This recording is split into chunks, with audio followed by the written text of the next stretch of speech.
धनबाद से जेएमएम जिला उपाध्यक्ष मुकेश कुमार सिंह के नेतृत्व में बालू ट्रक ऑनर एसोसिएशन का एक प्रतिनिधि मंडल कल शाम सीएम हेमंत सोरेन से मुलाकात किया और ट्रैक्टर से बालू की ढुलाई में आ रही परेशानियों से सीएम को अवगत कराया। एसोसिएशन ने बालू की ढुलाई हाईवा और ट्रक से कराने की मांग की। दरअसल खान एवं भूतत्व विभाग ने सिर्फ ट्रैक्टर से ही बालू उठाव कराने का आदेश जारी किया है, जिसकी वजह से इस व्यवसाय से जुड़े करीब 10,000 से ज्यादा व्यवसायी और 50,000 मजदूर प्रभावित हो रहे हैं।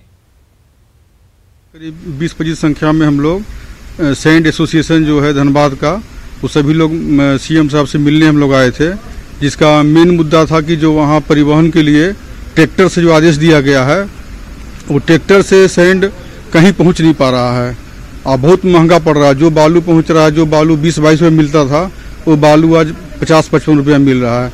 इसीलिए हम लोग सीएम साहब से आवेदन करने हम लोग आए थे, आग्रह करने आए थे कि बालू का जो परिवहन होगा वो हाईवा द्वारा कराया जाए। ट्रैक्टर से आदेश जारी हुआ है तो 3 महीना लॉकडाउन में सब लोग परेशान रहे, बेरोजगार थे। वो समझ रहे हैं, बोल चुके हैं। कितना ट्रैक्टर इस कारण से बंद है, कितने लोग बेरोजगार होते हैं? करीब 500 ट्रक और हाईवा, बड़े वाहन जो भी हैं, ट्रक से बालू से रिलेटेड जो भी बड़े वाहन है, चाहे वो बालू ट्रक हो, हाईवा हो, वो सारा 500 से ऊपर है, वो बंद है। घाटशिला के गालूडी में 1 लाख के इनामी नक्सली सुभाष मुंडा को पुलिस ने गिरफ्तार किया है। पुलिस ने गुप्त सूचना के आधार पर कार्रवाई की और नक्सली को गिरफ्तार किया। सुभाष मुंडा पर कई थानों में मामले दर्ज हैं।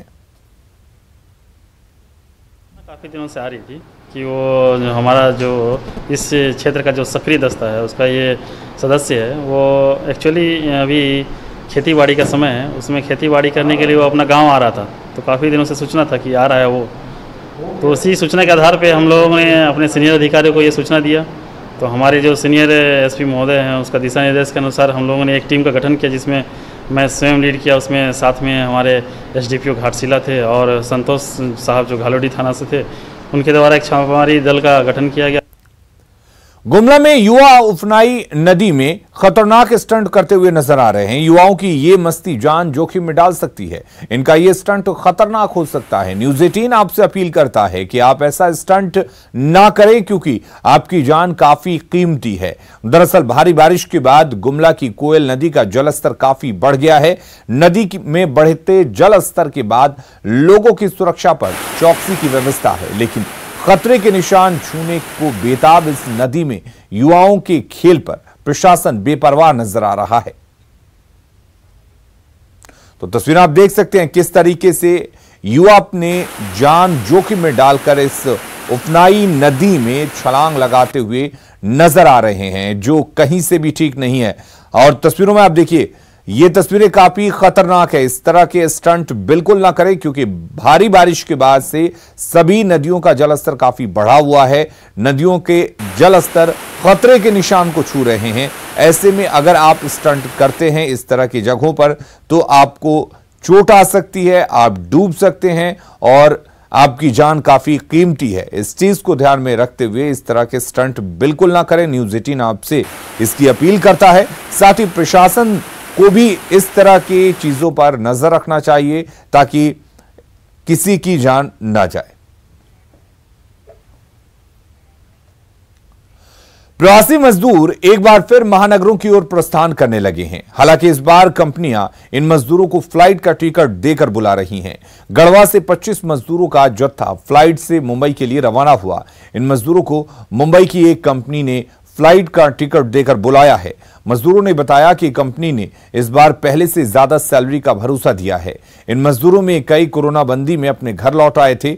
वहीं कुछ मजदूर पहली बार रोजगार के लिए मुंबई जा रहे हैं। बम्बई जा रहे हैं। बम्बई? हाँ। किस लिए बम्बई जा रहे हैं? सिविल वर्कर में काम कर रहे हैं। किसी कंपनी ने बुलाया है क्या? हाँ, लाइटन कंपनी है। साथ में टिकट भी दिया है? हाँ, हवाई टिकट दिया है? हाँ। पहले दे रहा था 15-17 हज़ार, अभी तो बताया जो बढ़ाएंगे। हम लोग गाँव से आए हैं, लाइटन कंपनी बुलाया है, फ्लाइट के टिकट दिया है। लाइटन में जा रहे हैं बम्बे, हम पहली बार जा रहे हैं।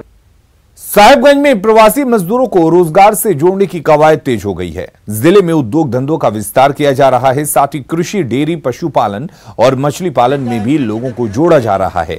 इतना ही नहीं, पढ़े लिखे नौजवानों को जिले में लघु उद्योग लगाने के लिए 5 करोड़ तक का लोन दिया जा रहा है, जिसमें उद्योग विभाग 45% अनुदान दे रही है।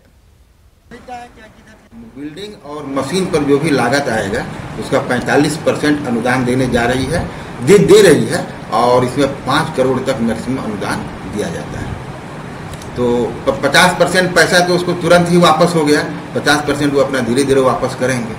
इसलिए उद्योग विभाग काफ़ी सक्रिय है, प्रशासन भी सक्रिय है। हम लोग चाहेंगे कि यहाँ जो है बड़े बड़े उद्योग लगे।